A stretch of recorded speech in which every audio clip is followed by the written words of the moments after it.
King of the Harem Heaven, Chapter 1. One day, about 77 years ago, a red-headed young hillbilly hobo, short on money but long on both charm and craftiness, made up his mind that there simply had to be an easier way of getting a bite to eat and a night's shelter than chopping wood for it. He was bumming his way across the flat farmlands of Ohio at the time, northward from his native Kentucky mountains, while his wife tagged along behind, as patient and uncomplaining as any Indian squaw. An abrupt inspiration came to him. Stopping at the next little town, he attended services at the local church, adding a fine lusty baritone to the singing, but nothing to the collection plate. Listened attentively to the sermon with an angelic smile and slipped a hymn book under his shirt. Going next to the small local hotel, he started to rent a room for the night, then changed his mind after he had inspected it, and a Gideon Bible had joined the hymnal. Finally, he used up the very last of his money on a white collar and a slightly used plain black coat. Then he took to the road again. "Evening, sister," he announced at the door of the farmhouse that night, while his wife stood beside him with her hands folded and a quiet, simple smile on her thin, drawn face. A plain, drably dressed girl, she needed no disguise. "I'm the Reverend Benjamin Franklin Purnell. Are you happy in the Lord?" Instead of receiving a backdoor handout, Ben found himself being served the finest meal the humble farm family could offer, eating with their guest silver from their treasured little used china. Instead of being sent to the hayloft, he was given the best room in the house. Just before he dropped off to sleep, between fresh clean sheets under warm quilting, he happily promised himself that he'd never again chop another stick of firewood.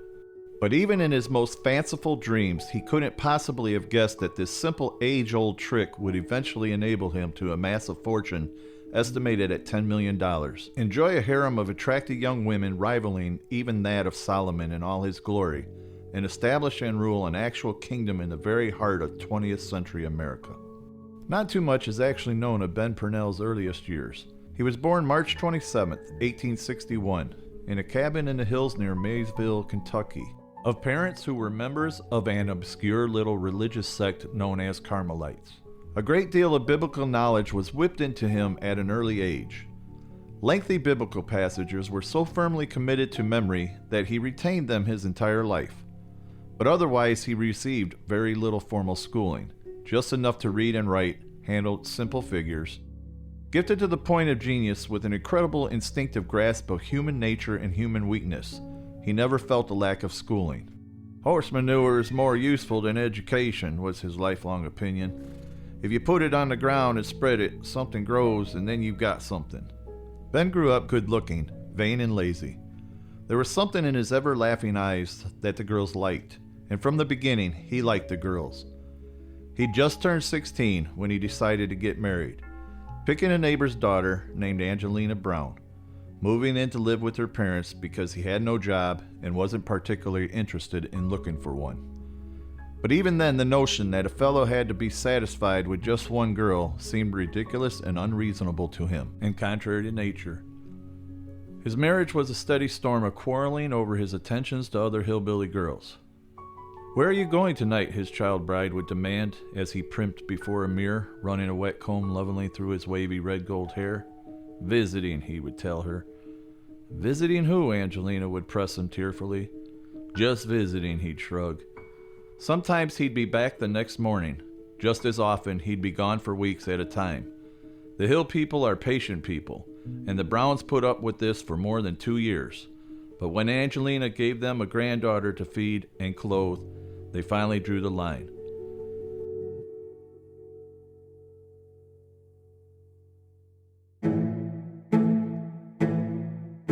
"Tell Ben to get himself a job and start bringing something into the home," they ordered her, "or else you tell him to get out." She gave him this ultimatum on the first evening of his next stay at the Brown cabin. Hesitant and fearful, forcing firmness into her voice, she reminded him that he was a father, a family man now, and that he had yet to earn his first dollar, much less bring it home. He listened, quietly and good-naturedly, to her reasoning, then walked over to the mirror on the pine-bordered wall and began combing his hair. "Where are you going?" she asked, numbly and automatically. Visiting, he told her. 48 long years would pass before she saw him again. And then, white-haired and wrinkled, she would sit in a courtroom. Order in the courtroom! And add her brief story to the vast chronicle of evidence the Attorney General of the state of Michigan was assembling in his long, hard fight to topple Ben Purnell from the throne of his kingdom. Ben knocked about for several months and then met a girl named Mary Stollard, living just across the county line.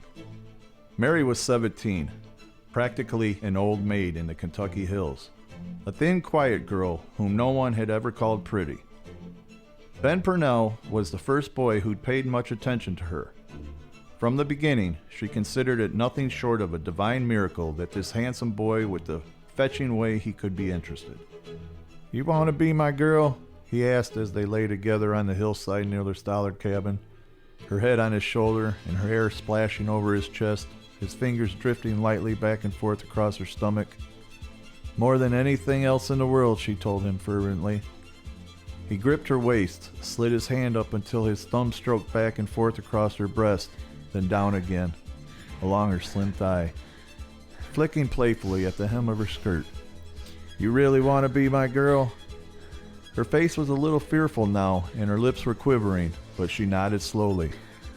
He laughed then, a wet-throated, self-certain chuckle, twisting sideways with one arm still beneath her, lifting his hand from her knee, cupping her cheek in it and watching her for a moment. Her eyes closed, and her fingers dug into his shoulder. He kissed her once gently, then mouthed her lips demandingly until her teeth came apart, trembling. He laughed again as her breathing grew loud and rapid, and his kiss slid to her eyes, her ear, then her throat. He could feel her heartbeat fluttering there beneath the smooth skin. "Ben," she gasped, "Ben!" Nuzzling his forehead along her shoulder, his lips moved down to her breast, caressing them gently, almost reverently, through the thin cotton cloth. When he kissed her again and began fumbling with the buttons below her throat, her body froze for a second, and her hand moved up to push his away. But the gesture was weak and half-hearted. He caught her arm in his other hand and explored freely beneath her blouse, dropping his head back, letting it rise and fall slightly with her frenzied breathing as he cupped her breast to his lips. "My girl," he assured her, and he laughed softly again. She whimpered faintly, then something seemed to come alive within her. Her body began responding of its own accord to the practiced caresses of his stroking hands. An indescribable feeling surged through him at that moment, something different than mere passion, a feeling of exultant omnipotence, of being gloriously and deliciously all-powerful. It was remotely like a feeling he'd known years earlier, hunting on the brushy slopes near his home, watching a bird or rabbit flush from cover, snapping an old twin-hammered shotgun to his shoulder and knowing he wouldn't miss. But it was infinitely deeper sensation, far more spine-tingling and compelling. He worked her clothing out of his way with sudden impatience, almost desperation. She cried out once and shoved hard on his shoulders, her entire body flinching. Then, with her eyes still closed and each gasping breath a sob, she locked her arms around his neck and drummed her lips hungrily and eagerly against his. Afterwards, as he was straightening his clothes and combing his hair, she lay still and looked up at him wonderingly. "What's the matter, Ben?" "Nothing," he shrugged. "There's just places I gotta go, that's all." "But Ben, I've never did this before." "I know it. You think I can't tell the difference?" He shrugged again. "So what? There's gotta be a first time for everything." "Why don't you stay here with us?" she asked eagerly. "Pa and Ma both like you. I know they do. They told me that any boy who knew more than half the Bible by heart was bound to be a good boy." He considered the idea indifferently. "Maybe. I'll study on it some." The Stollards, to Ben Purnell's way of thinking, were far more reasonable than the Browns had been. As long as their daughter was happy, they were perfectly willing to support this young man who'd moved in on them, willing to let him share their girl's bed with no nagging about getting out and looking for a job. And Ben kept Mary happy. In a way, he kept her parents happy too. "Say some of the Psalms for us again, Ben," they'd urge him as the four of them sat together before the fireplace in the evening. "I think that's the prettiest part of the whole book." Ben would let the phrases roll off his tongue melodically while Mary smiled proudly. "You got a real gift," the Thalers would exclaim. "A real gift. You ought to make some use of it." Even with a setup like this, Ben couldn't get out of the habit of going visiting, of rambling about through the hills in search of other girls. The first time Mary objected, he scolded her angrily and threatened to leave her. "You want to hold on to a man, you let him act like a man," he warned her.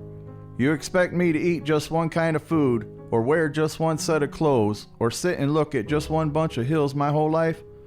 Well, this is no different. When this child feels like going visiting, he's going visiting." She never challenged his philosophy again. She merely counted herself blessed when he came back to her after each of his spells of restlessness. Her family treated Ben Purnell like an honored guest for more than 1 year, not even asking his help with the chores. But a day finally came when Mr. Thaler took the boy aside for a man-to-man talk. "Ben," he explained in an embarrassed voice, "the neighbors are starting to talk, and it's bothering Ma some. Don't you figure you and Mary had best marry up?" Ben thought of Angelina for just a moment, then merely shrugged and nodded agreeably. Taking Mary across the state line to Aberdeen, Ohio, he religiously repeated his vows.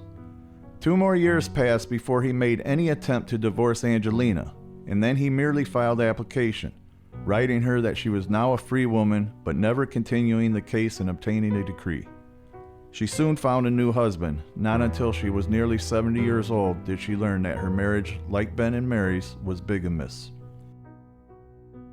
As pleasant and undemanding as life at the Thaler cabin was, Ben Purnell eventually grew bored with the scenery of his Kentucky hills and decided he'd set out to see the world.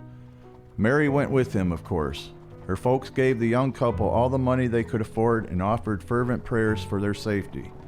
For the hill people knew full well that sinfulness and evil were everywhere in the outside world. To Ben's mind, though, the most disgusting evil he encountered was the fact that the outside world didn't seem to be nearly as susceptible to his charm as the hillbilly girls had been. The Ohio country people were hardened to the wiles of hobos. Each time he and Mary stopped at a farmhouse and he began to try to talk his way into a dinner invitation and a night's lodging, he was shown an axe in a woodpile or some other chore, while his wife was given work in the kitchen. Only after he strained and sweated for several hours was any food handed out. Back porches were their tables. Haylofts were their beds.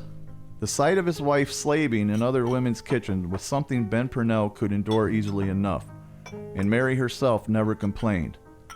But to have blisters forming on his previously smooth hands, to find wisps of straw in his fine head of hair each morning, this was unbearable. "You got a real gift," the Thalers had told him. "You ought to make some use of it." It was then that he had that sudden revelation that was to shape his entire life. Once Ben began posing as a traveling minister, a wayfaring evangelist, his technique improved steadily. The emotionalism of his native hills evidently supplied something missing and wanted in the quiet, rural Ohio church communities.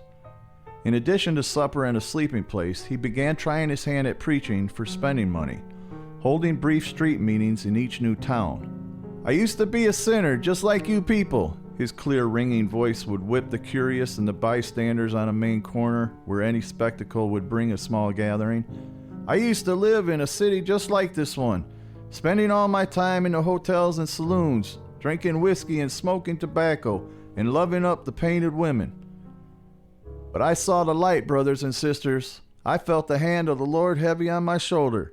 I heard the call. So now I ask nothing more than a chance to bring his message to the people, the message in his own written word." One of the village loafers leaning against the nearest wall would make some snickering comment. "There's always the ones that make fun of the written word when they hear it spoke," Ben would point out. "But I can tell you this, brothers and sisters, there's a time of reckoning coming. The small and great will stand before him. The books will be opened and every man judge according to his works." He kept his sermons short at first, for he was still learning, still feeling his way along. Much of the time he merely repeated memorized biblical passages and joined them together with phrases he'd heard the Carmelite preacher of his home church use. The result often bordered on gibberish, but Ben had a talent for remembering which words brought the best response and his preaching improved by a process of trial and error. A hymn or two followed, with Mary's thin, anemic soprano adding a wavering overtone to his strong baritone. These were always the rhythmical old favorites, and the crowd was always urged to join in. Immediately, Ben's hat would be passed, the small amount of change tossed into it pocketed, and the Purnells would be on their way, out of the road once more, searching out the most prosperous-looking farmhouse they could find before making their stop for the night. Mary played her part in devout seriousness, for she didn't know she was playing a part. Ben told her he felt the call, and she believed him. There were towns, of course, where self-appointed evangelists were unwelcome, where a deputy sheriff or constable escorted the Purnells right on through and suggested they keep moving, ignoring Ben's protest about the respect due to a wearer of the cloth. There were frequent doors slammed in their faces, and more than once there were farmers who saw that this red-headed mountain boy's interest in their wives and daughters was something more than clerical. For even in the new role he was playing, Ben Purnell still experienced his old inherent difficulty in keeping his hands to himself whenever there was a pretty female about. But there were also towns where a freelancer's hat grew heavy with silver and homes where the Purnells were urged to stay on for days. There were even occasional windfalls like lonesome widows or neglected farm wives whose men were off on hunting or stock buying trips. Mary's presence was never any real drawback at such times. If Ben woke her when he slipped quietly out of bed in the heavy hush of a country night, he'd meet her questions or protests with pious reminders about his duties as a minister. If she lay awake a while longer and listened, she'd invariably hear the low murmur of his voice, soft tone and convincing, from another room. Sometimes he'd be back very quickly, cross and silent, and they'd leave at dawn without breakfast or even at once, in full darkness. Just as often, his faint whispered words would fade out in prolonged silence or even the groaning of bed springs, and she'd see him again only in the morning, feeling like an unwanted intruding chaperone as he continued to charm their hostess over coffee. As his preaching became more and more skilled, there were any number of occasions when Ben might have settled down and become a respected member of a little rural community. The farm people of Ohio were deeply religious.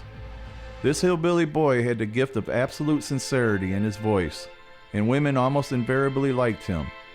But Benjamin Franklin Purnell found no attraction whatsoever in the threadbare life of small-town lay minister. Exactly what he was seeking, he did not know himself, but he kept on looking, seldom walking the same road twice.